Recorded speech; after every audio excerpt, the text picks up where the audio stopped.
وبعد اعوذ باللہ من الشیطان الرجیم بسم اللہ الرحمن الرحیم صلوا علی الحبیب والصلاۃ والسلام علیک یا سیدی یا رسول اللہ وعلی آلک واصحابک یا سیدی یا حبیب اللہ۔ حضور علی نبینا و علیہ الصلاۃ والسلام رمضان شریف کے مہینے میں اللہ کے حضور صدقہ خیرات کثرت کے ساتھ فرماتے تھے۔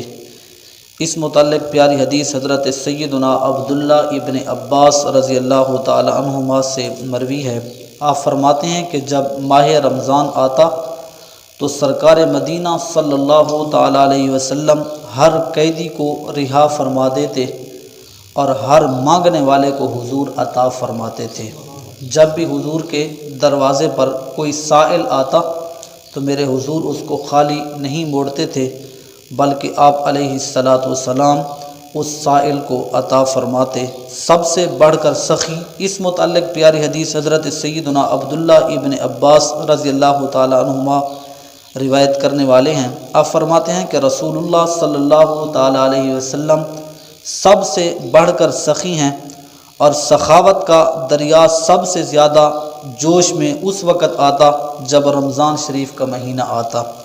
حضور علیہ الصلاۃ والسلام ماہ رمضان میں اس طرح صدقہ خیرات فرماتے تھے کہ اور مہینوں کی بنسبت رمضان میں زیادہ صدقہ خیرات کرتے، اس لیے کہ اس کے اندر جو اجر و ثواب ہے اللہ بڑھا دیتا ہے۔ اور یہ امت کے لیے درس تھا کہ جب بھی رمضان آئے تو اس مہینے میں اللہ کے راستے میں خوب صدقہ خیرات کیا جائے۔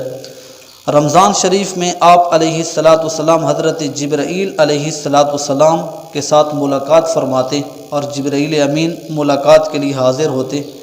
جبرائیل علیہ الصلاۃ والسلام رمضان المبارک کی ہر رات میں حضور علیہ الصلاۃ والسلام کے ساتھ ملاقات کے لیے حاضر ہوتے، اور نبی کریم علیہ الصلاۃ والسلام ان کے ساتھ قرآن عظیم کا دور فرماتے۔ پھر رسول اللہ صلی اللہ تعالیٰ علیہ وسلم تیز چلنے والی ہوا سے بھی زیادہ اللہ کے راستے میں خیر کے معاملے میں سخاوت فرماتے۔